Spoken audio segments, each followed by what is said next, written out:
وهيدي نتيجة الكشك النهائي. شوفوا هالكشكات شو حلوين، إن شاء الله أبيض مثل الثلج.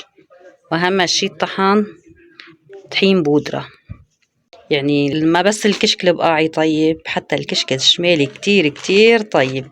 منو بس أهل البقاع شاطرين بالكشك، ونحن أهل الشمال شاطرين بالكشك. شوفوا لي هالكشكات مع أحليهن، كتير كتير طلعوا طيبين. بما أنه الطقس شوب وموسم قريب، فضروري تغلوا بيبونش وإكليل الجبل أو الروزماري، لأنه كتير مقربين وبيريح كتير. إكليل الجبل كتير منيح للرشح، هو للقريب هو والبيبونش. السلام عليكم ورحمة الله وبركاته. هلا عميد، هلا فيكم بفيديو جديد ويوم جديد وروتين جديد. اليوم مثل ما شفتوا الفيديو عن الكشك اللبناني بالطريقة اللبنانية الشمالية. أول شي بدنا نطمن عن صحتكم، كيفكم، كيف صحتكم، إن شاء الله تكونوا بألف خير. انتوا عم تحضروا فيديو اليوم. أول شي بدي أقولكم إياه إنه هيدا الفيديو مصور من قبل، بس طولت لنزلته لحتى طحنت الكشك، تأخرت شوي بالطحن، فمشان هيك تأخرت لنزلت الفيديو. هو له وقت مصور من لما كانت الشوبة القوية، بتعرفوا مراحل الكشك بدها وقت، فمشان هيك طولت. بما انه خلصنا كشك من جمعتين، فاجباري لازم نعمل كشك، لانه الترويقة اساسية لإلنا نحن اللبنانية. فهلا اشترينا ما شاء الله حليب، شوفوا، وهي الطنجرة التانية هلا عم فورن. بدي روبن. اول شي بجيب الحليب، اول شي فوره وبروبه، بعدين بنجيب البرغل ومنقيه. انا رح اعمل شي 12 كيلو برغل، اجباري 12 كيلو برغل بدهم 3 مطرات من الحليب. المطرة بتساع 20 لتر او 20 رطل، ما بعرف كيف بتنحسب هيك. يعني كل كيلو برغل رح احطله سطل حليب، كل كيلو سطل. يعني ال5 كيلو بدهم 5 سطول، مثل ما قلنا كل كيلو بده سطل حليب سطل لبن. واللي بده يزود باللبنة رح نختبر إذا ممكن يتروب أو لا. تحطوا إيدكن هيك وتعدوا لل10. هاي طريقة أجدادنا. إذا قدرتوا تتحملوا إصبعكم ما احترق، فيكن تحطوا اللبن، ماشي الحال. شفتوا ما احترقت، يعني فيني حط اللبن هلا اللي هو منسميه الروبة. هلا جبت معلقة من اللبن الرايب، في نسبة له زبادي، وبحركن هيك مع بعضهم، ما بدنا أكتر من هيك، ومنكمرن لبعد 4 ساعات لنكشفن. هيدي أول طنجرة، وهيدي الطنجرة التانية كمان أكيد اختبرتها قبل. شوفوا ما شاء الله القشطع وجه، شفتوا لون أصفر غير شكل. هيدا حليب بخيره.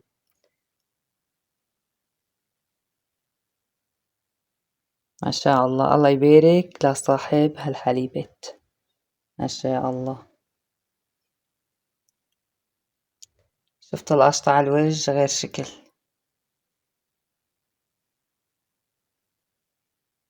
هيك بيطلع الكشك تمام التمام.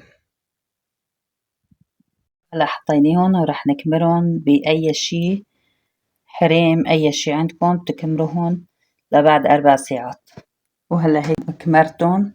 لو طقس ضيفي إجباري لازم نغطيهم منيح، مشان هلا ما كتير كتير مثل الشتوية، بس إنه لازم نغطيهم. بالشتوية اللبن بيتروى بالحليب سخن أكتر، بالصيفية بننطره ليبرد، يعني درجة الحرارة ما بعرف قديه بيروبوه على الميزان، بس نحن حسب إصبعنا. يعني إذا قدرنا تحملنا بالشتوية لل10 يعني تمام، بالصيفية لا أخف شوي. هلأ فضينا هون 5 كيلو برغل أو 10 كيلو برغل، عم نقسمهم بالطول هلأ، لأنه بدنا أول شي ننقعهم بالحليب، بدنا نبله بالحليب لون كله، لأنه السطل كبير. وهيدا اللي عندك اقسمه ل2. هول كمان 5 كيلو، اقسمهم بالنص. هلا كبداية هيك بقسمهم، بعدين حسب برجع بنقص لأنه بيفور كتير، فإجباري لازم ننقص منه. وهي طنجرة الحليب، شوفوا القشطة بسم الله ما شاء الله. حنبلش بأول 5 كيلو. منبله بحليب سخن، ما يكون غالي بس سخن أفضل مشان يشرب البرغل أكتر. ما شاء الله. بنحركهم كتير منيح. أنا كنت بالأول ما بلن إلا بلبن، اللي بده يفرك بيطلع قصي شوي، أما بالحليب بيطرى. الحليب دافي مثل ما قلنا. بنحركهم منيح وبنتركهم، بعد شوي بتلاقوهم نشفوا. شوفوا كيف هسا ايدي بقلبهم، ليكوا كيف صاروا بلشوا يشربوا. وهيدا السطل التاني. هون 5 كيلو قسمناه على سطلين كبداية يعني.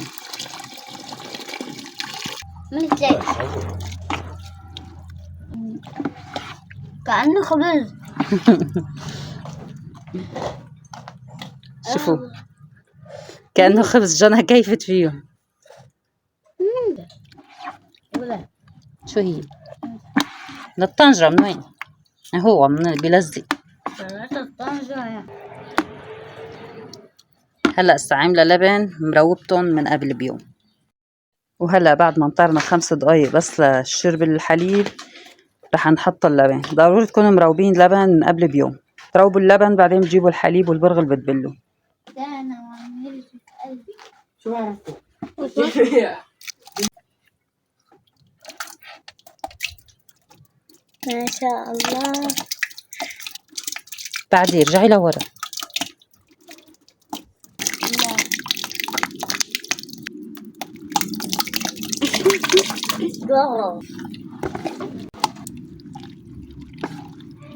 شوفوا كيف نشف الحليب، شرب الحليب، وهلا دلقنا اللبن فوقه كامل. شوفوا ما شاء الله دغري شربوا.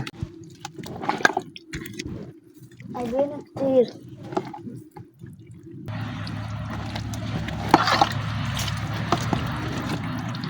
انا حركتهم تحريك بالمعلقه. في ناس بس بعد الحليب بتعركوا بايدها، بتعجنوا كانه عجين، فانا بطحنه طحن ما بعمل هيك.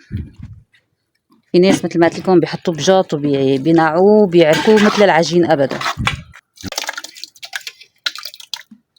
وهيك حركناهم دغري مع اللبن والحليب.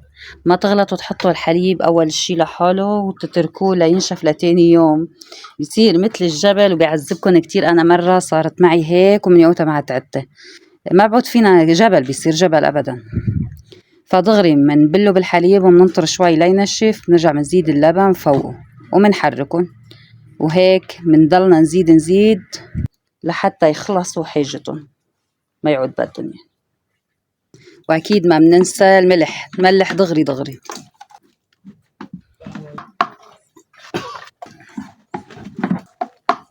هلا رح احط تقديري 3 معالق صغار لكل سطل صغير. بكره بدوقهم. مثل ما قلت لكم ضروري نملح دغري لانه ديني شوب دغري بيخم. منملح ومنغطي. ضروري التغطية كتير منيحة مشان ما يفوت عليهم شي، لانه اي شغلة بتفوت عليهم برغشة دبانة بتبخ فيهم بيدودوا. وهلا شوفوا قوامهم كيف صار. اكيد هلا لبكره هسه بينشف. هسه بدهم هن. انا لهلا حطيت 8 سطول. نذكر كل كيلو برغل بده سطل حليب.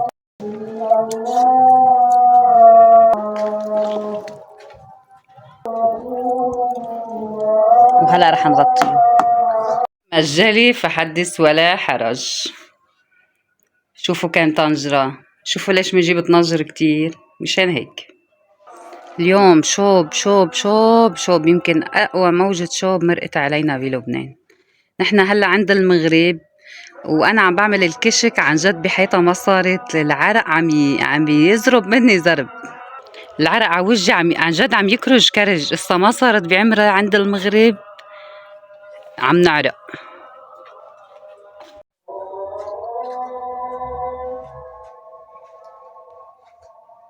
حطيت على وجهن شقفة رقيقة.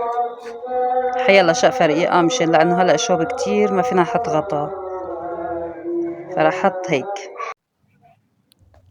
شوفوا ما شاء الله تبارك الرحمن، هون القمر مكتمل.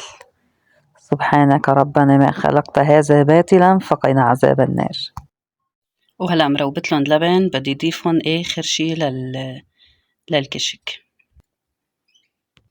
شوفوا هالكشكات كل يوم بكر وعشية لازم نحركهم.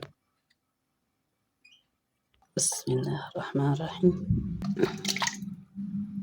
بسم الله.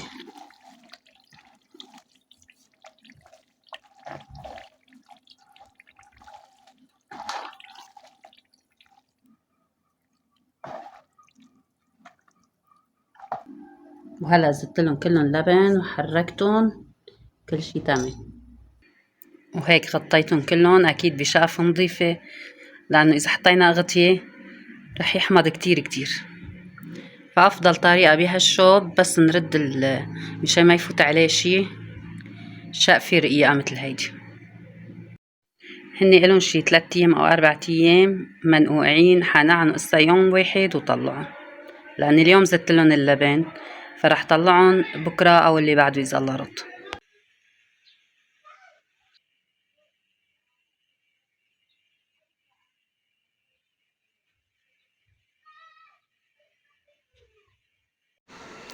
ولهون بالليل طلعنا على السطح وبلشنا أول شي بدنا ننظف السطح.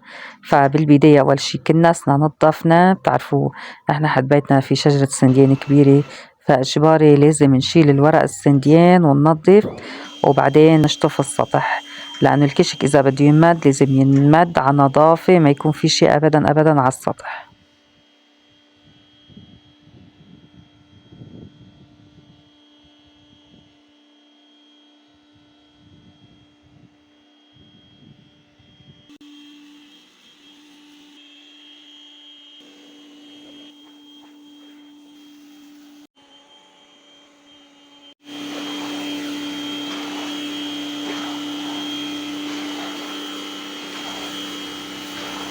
وبما انه طلعنا مكنة الضغط لفوق على السطح وشطفنا السطح، فحننظف لواح الطاقة معنا. إجباري بعد هالصيفية وبعد هالغبرة بدهم تنظيفة عميقة مثل هيك، لأنه ما عادوا ينضفوا بالمساحة فعملناهن بمكنة الضغط وبالمساحة لنطفوا. وهلأ بعد الشغل وبعد التعب وبهالجو الحلو والقعدة المطلة الرائعة طلعنا أطيب بريق شاي على السطح وقعدنا سهرنا، كملنا السهرة وشربنا شاي وانبسطنا. فهون فقنا تاني يوم الصبح لقينا البسينات نايمين مثل العادة على الكنباية بالحديقة عنا. كل يوم بلاقيين الصبح نايمين على الكنباية. هلا كلهم فاقوا بعد هيدي البسينة نايمة، النومة تقيل ما عم تصحصح، فأخيرا فاقت لقت العالم كلها رايحة إلا هي. عنا ضيوف وهيدا نايم 70 نومة ما قالوا عليها. قوم رفقاتك أكلوا قبلك.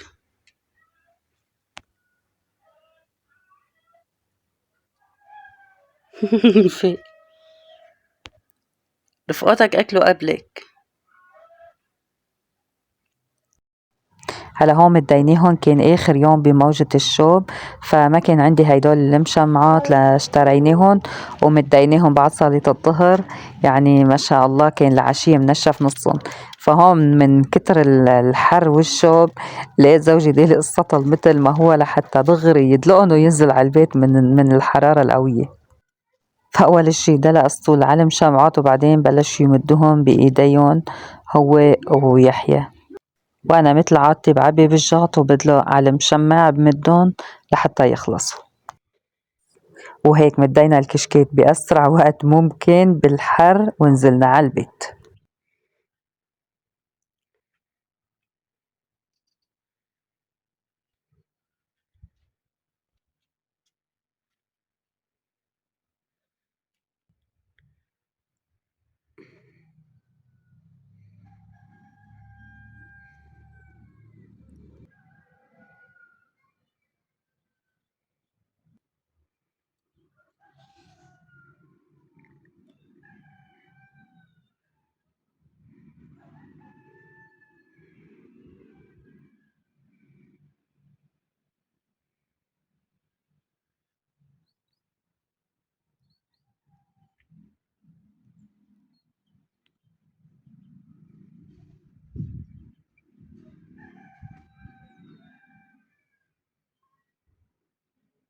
وأنا عم صور فصل التليفون قال وصل لدرجة حرارة مرتفعة جدا.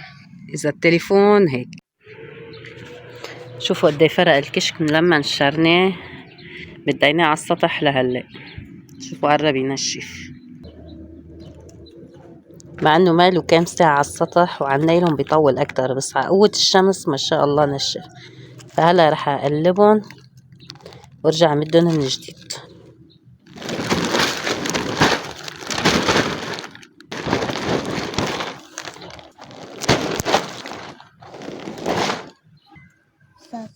شوفوا لما مديناهم بايدنا بيصيروا نقط صغيرة بينشفوا اسرع. لما ندلقهم بالجاط، بالاول كنت ادلقهم بس بالجاط فيكونوا هيك بقحة كبير يطولوا ما ينشفوا. فهلا كمان مديناهم بايدنا نشفوا اسرع. مين بيحب الكشك الاخضر هيك كتير طيب قبل ما ينشف هيك؟ لما يوصل لهي المرحلة انا كتير بحبه.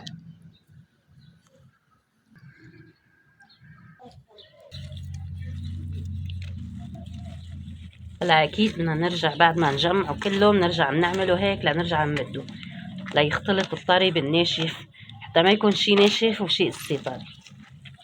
هاي المرحلة مثل ما قلت لكم اجباري.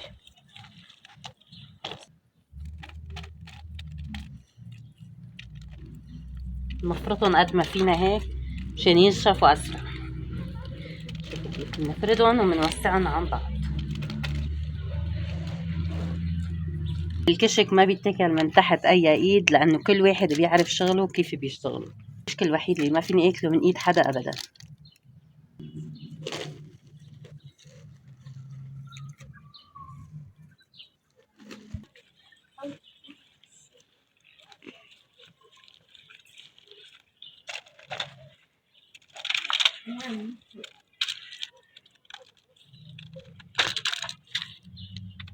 واكيد الكشك على المشمعات افضل لانه ما بيشرب اللبن ابدا.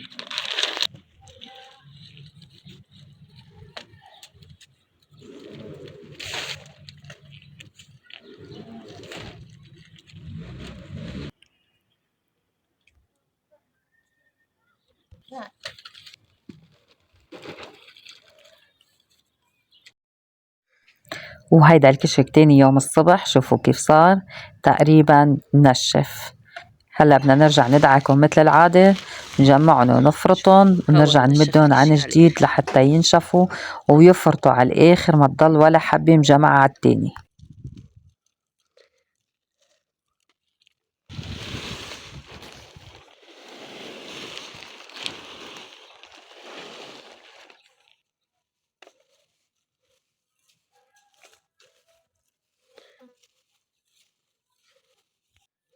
هلا رح ارجع اعملهم هيك بايدي لحتى ينعموا وارجع مدهم عن جديد.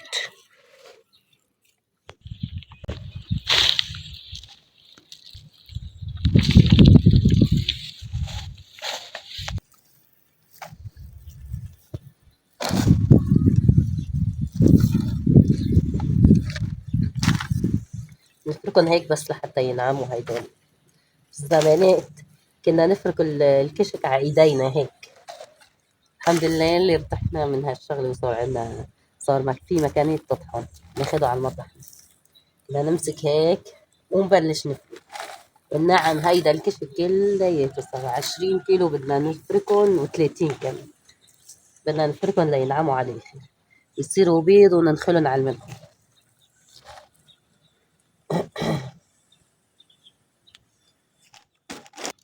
طبعا الكشك قبل ما يوصل لحالة النشفان الأخيرة فينا نقعد نعملهم هيك ونشيلهم أخضر، نحطهم بالفريزر وناكلهم ساعة اللي بدنا مع بندورة وبصل وفليفلة.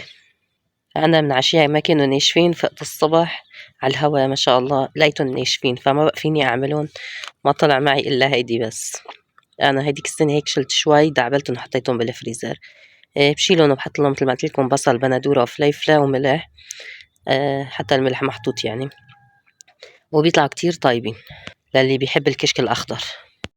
وهون مثل ما مبين بصوتي كنت كتير مريضة، فضليت مضيومة على أكليل الجبل والبيبونج لفترة أسبوع. عن جد كتير هالمرضى كانت طويلة مشروبنا هالأيام إجا التموين كله بهيدي زهورات المرضى. بيبونج أكليل الجبل ليرجع صوتنا طبيعي وحياتنا طبيعية، لأنه عن جد هالموجة الجريب أقوى موجة أنا بكل. حطيت بيبونج ظروفي مع عسل وحامض، انتو بتقولوا له في ناس تقول له ليمون، واكليل الجبل ومي رمية الكل مع بعضهم. مثل ما قلت لكم كنا نفرك هالكشك على ايدينا. اول شي كنا نفركه هيك على ايدنا، بعدين صرنا نجيب خشبة سميكة شوي ونقعد نفرك عليها الكشك. مين كان يعمل مثلنا؟ وكنا نمد هيدا الكشك اول شي على شقف بيضة نظيفة، ونضلنا نقلب فيهم كل نص ساعة، نطلع نقلبهم لحتى ينشفوا بسرعة ونقدر ننشفهم، نقدر نفركهم. هلا على النايلون مثلا او لاني بدي اطحنهم ما بقلبهم مرة او مرتين ثلاثة يعني بالكتير. بينما بالقبل نضلنا نص ساعة، وبعدين خير الله كان عندنا كشك. امي تعمل 30 كيلو كشك مونة عيلة ل10 ولاد، فما شاء الله نعمل 30 كيلو كله نفركه على ايدينا تحت الشمس، نتعذب عذاب. يلا هيديك الايام قد كانت صعبة والله. نحن شقيانين نحن وصغار كتير، حتى كنا نخبز على ايدينا وكل شي. يا صاحبي تشوفوني هلا انا مرتاحة وهيك انه جايبة معدات جايبة كذا مريحة حالي، بس بالاول انا وصغيرة شقيانة كتير. كنا نخبز على ايدينا، خبز المرقوق نعمله والخبز الطابون كله نعمله، يعني نوعين من الخبز كنا نعمله، اوقات نخبز هيك واوقات نخبز هيك. وقت كنا صغار ما كان في فرن قريب على بيتنا، فناخدو مسافة بعيدة نحملهم على راسنا وكنا صغار، ونطلع الصدر مليان عجين وننزله مليان خبز، وكل الطريق هيدا يستحلي رغيف وياكل، هيدا الطريق يستحلي رغيف وياكل. هيدا اخر شاشف هلا بدي اعمله نايلون. صرنا نحطه على النايلون لانه ما بيشرب المصل وما بياخد اللبن تاع الكشك، مشان هيك. وهيدي وصلتنا على المطحنة هلا لمطحن الكشك. هي اخر مرحلة خلصنا بالكشكات.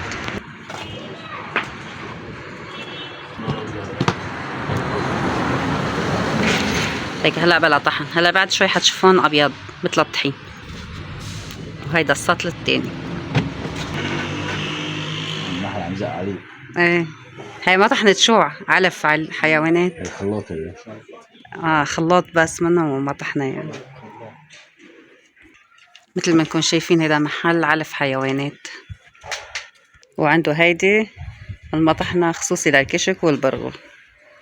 بدي تعمل لي اياهم ناعمين وطحين، نعمهم قد ما فيك.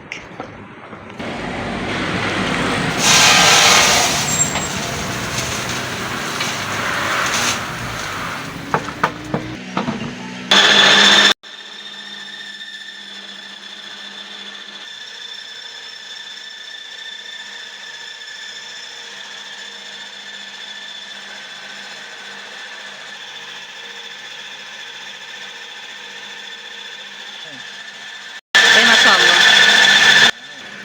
الحمد لله صار في هيدي المكانات اللي بتطحن الكشك، كانت بالاول منها متوفرة، بعدين انا كنت روح على سهل عكار لاقدر اطحن الكشك. هلا عنا بالضيعة جايبين وحدة وبنطحن عليها ما شاء الله، عجبتني كتير منيحة.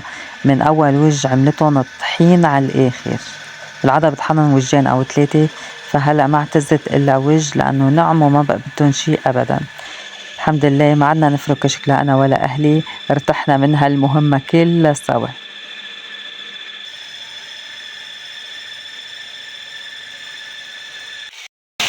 هيدا السطل التاني.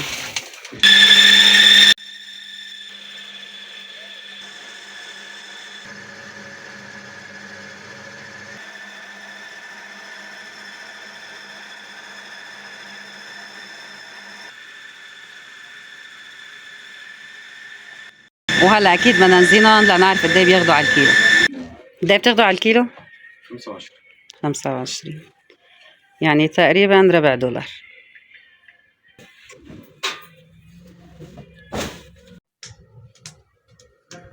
وهيدي نتيجة الكشك النهائي. شوفوا هالكشكات شو حلوين إن شاء الله، أبيض مثل الثلج. وأهم شي الطحن طحين بودرة ناعم ناعم على الآخر. شوفوا يعني ما بس الكشك البقاعي طيب، حتى الكشك الشمالي كتير كتير طيب. يعني منو بس أهل البقاع شاطرين بالكشك، ونحن أهل الشمال شاطرين بالكشك. شوفوا لي هالكشكات مع أحليهن كتير كتير طلعوا طيبين.